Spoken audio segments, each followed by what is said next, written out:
Hello everybody, welcome back to another video on my channel. Warning, this is gonna be all over the place. I tried my best to make it as cohesive as possible, but I'm gonna have to throw in a lot of extra details and let's see how this goes. So welcome to my Draw My Life, everybody. This is an old trend, but I had to do it. I just had to. So I was born into a family of 7. 4 sisters, 1 brother, my dad, and my mom. All my siblings are half siblings. My youngest sister is on my dad's side, and all my other sisters and my brother are on my mom's side. And I entered the picture on November 25th, 1999, Thanksgiving Day. I am quite literally a turkey. Fast forward, now I am 1 year old. My parents divorced. And my mom was a single mom, raised me. She is very much my superhero, businesswoman. I watched her juggle it all. She's a huge inspiration and I love her very much. We are besties to this day. And my dad, I like to call him a Disneyland dad because when I would go see him, I would get to have snacks and stuff that I couldn't have at home with my mom and my stepmom, who I am drawing here because my dad did get remarried. She would plan us fun stuff to do, and I would get to see my sister on the weekends, is usually when I would go over to my dad's, and it was always a fun time. So a little bit more about me at this time. I was definitely a loud, crazy kid. I loved my family, my friends, I loved school, I loved art, I loved being creative, and I loved my cat, Scoodles, to name just a few. But this was my first pet, and my mom got him not only to help eliminate rats we had at one of our houses, but to also teach me responsibility. And I was not being the most responsible pet owner, so I made the responsible decision to give him to a better family at the time, which was very sad for me. Transitioning from elementary school to middle school days was also an awkward time for me. I lost a lot of friends moving to middle school because we all lived in different neighborhoods and such.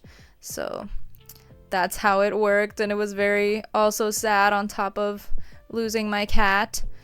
But then I found that I enjoyed my middle school a little bit until I moved to my second middle school, and this is where it kind of goes a little downhill. So I was bullied by some kids because I was the new kid, which led to me being diagnosed with anxiety, generalized anxiety disorder. So I got on Zoloft, and this led me to feel like a zombie, and to try to fit in, I got a little reckless. This was my reckless phase. Now, I'm not going to go into too much detail, but you can imagine what stupid things a middle schooler might do to try and fit in. And it was all basically a mask to hide the fact that I was feeling left out and sad. But in high school, I had a complete turnaround. I became Mrs. Goody Two-Shoes, and I was very, very happy again. I found new friends that liked me for me, and my family always was there to support me. Art came back up as a passion. School, not so much, but I had my first serious boyfriend, which was a really big deal at the time. And from that relationship, I got my first cat after Scoodles, which is Mocha, my baby Mocha. And my boyfriend was not supposed to get me a cat. I wasn't supposed to have pets, but this was his way of making up after an argument one day. And then that relationship ended, and I was sad again. But I had my cat, and he always cheered me up. So there's me and Mocha being happy. He's 10 years old now. Longest animal I've ever had. But then I thought he needed a friend, so I got him Luna. So then I officially became a crazy cat lady. But I always say that I am proud to be a crazy cat lady, because I wouldn't have it any other way, really. They are truly my support animals. Love them. Then I got my first job at a daycare plus babysitting, and I realized I love working with kids. And then fast forward to senior year 2018, I met Brian, which if you don't know Brian by now, check out my other videos. But this was a big deal for me. Oh my god, I did not even include my engagement in this video. See what I'm talking about? I'll include this in a footnote. But I graduated in 2018, then we went on a trip to Disneyland. It was so fun. And the next year, 2019, he proposed, and then we were engaged. Man, I'm just realizing how much I left out of this, but you know what? We can add it right now. Slay. So then I went to community college, and I was super confused with what major to pick. So I took this class that helped you pick a major, and I realized I love helping, and I loved mental health. Talking about mental health was really important to me, breaking the stigma, and so I chose psychology. And in 2020, I graduated with my AADTA in psychology, and DTA stands for Direct Transfer Agreement. So I transferred to a bigger college to get my 4-year degree in community psychology. Then in the middle of my degree, I had something really awful happen. The chuckling is a coping mechanism, and because I haven't really talked about this much publicly, I posted my tribute video, but I haven't really spoken about it. But during this time, it was very dark. I was lost. I didn't know what to do. Like, this was someone who I consider my best friend. I lost not only my best friend, but my lover, my partner, someone I saw my future with. We had plans. So I felt super alone in my grief and everything. And if you haven't seen my other video, I did lose Brian to suicide. So this was a very complicated grief. And yeah, I'm still processing it to this day. But I was suddenly overcome with all these feelings I've never experienced before.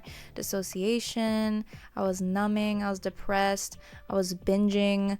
I had guilt around this. Often people do with losing someone to suicide. My anxiety was through the roof. I really relied on my family and friends heavily during this time and in any situation. And I also got into new relationships as another form of numbing. So all of this is really a blur. Somehow I graduated in 2022 with a Bachelor of Arts in Community Psychology. I got a job as a behavior therapist. I really just refused to crumble from that. I was like, no, I'm going to do everything I wanted to do. Nothing even happened. And I got into my dream grad program.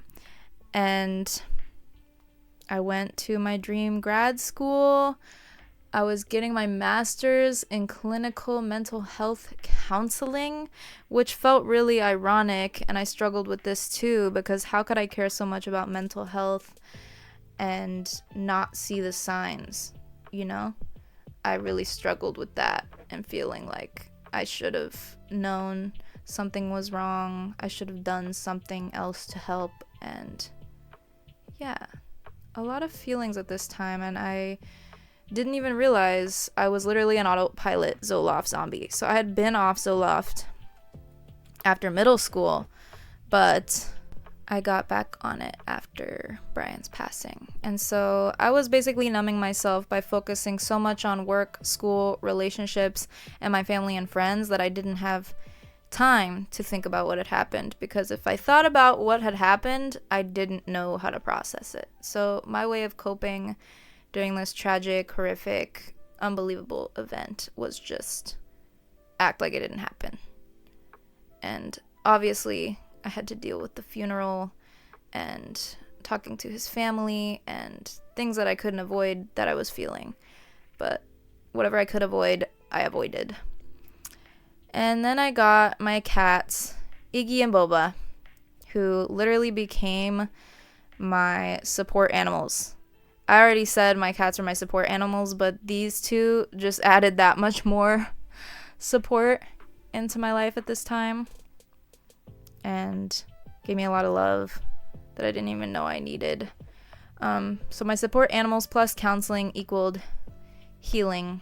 Slowly but surely, healing.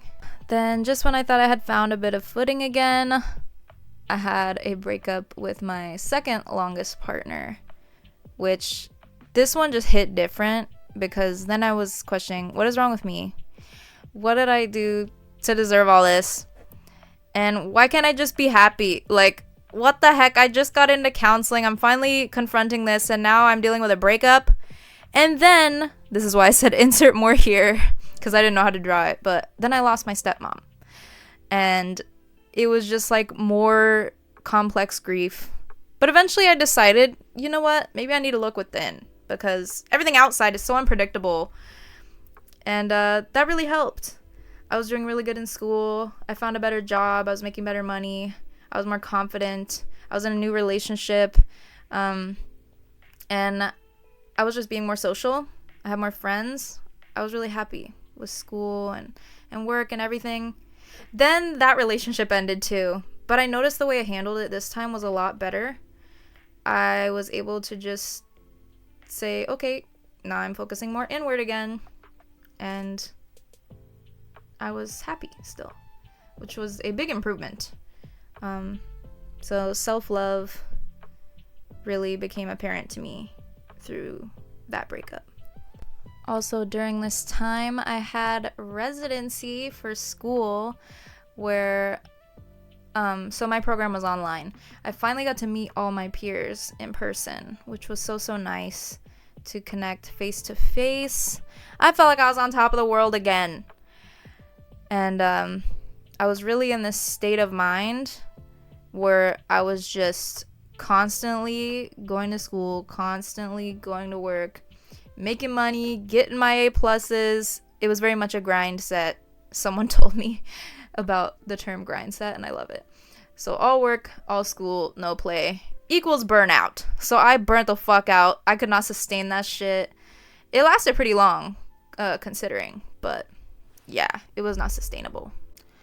So that brings us to present day. After weighing my options, I decided to say peace out and take a leave of absence, which gives me the option to go back in the future if I so choose. I have up to a year that I can take off without it affecting my place in the program. Beyond that, I would not be able to go back and finish my degree. I would have to start from scratch. So in the meantime, I was super confused, have been super confused, but I was really trying to focus on, like, why am I doing this? Okay, I'm trying to find joy in my life again. And I noticed that what I'd been doing was watching YouTube and Twitch a lot, and kind of living vicariously through YouTubers and streamers, because that was a side of me I missed. When I was little, I used to upload little funny YouTube videos, and now that I've been older, I love to watch YouTubers and Twitch streamers since I discovered Twitch.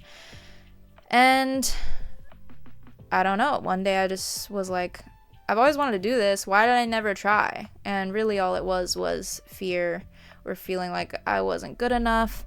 But now with newfound self-love and a better sense of who I am as a person, I wouldn't say I'm completely fearless yet, because your girl is still anxious.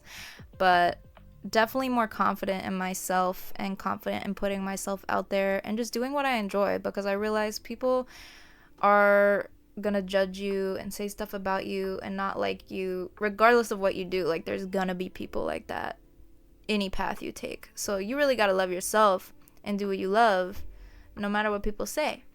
And when I was thinking back to my childhood self, what I really enjoyed was being silly and creating things, and I really lost sense of that artistic and creative passion, I guess, when I got into healthcare.